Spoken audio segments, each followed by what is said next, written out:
ఇంక ఇందులో మనం ఎటువంటి కలర్స్ యాడ్ చేసుకోక్కర్లేదు. ఇప్పుడు ఒక 5 minutes ఇలా తిప్పుకుందాం అన్నట్టుకుండా.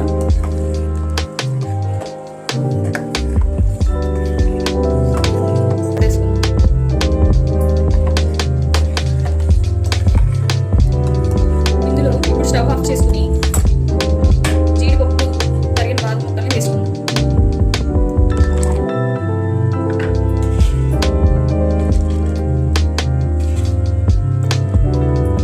ఈ మిశ్రమం చల్లారిన తర్వాత ఒక 6 గంటలు ఫ్రిడ్జ్లో పెట్టుకుని తాగితే బాదం పాలు రెడీ.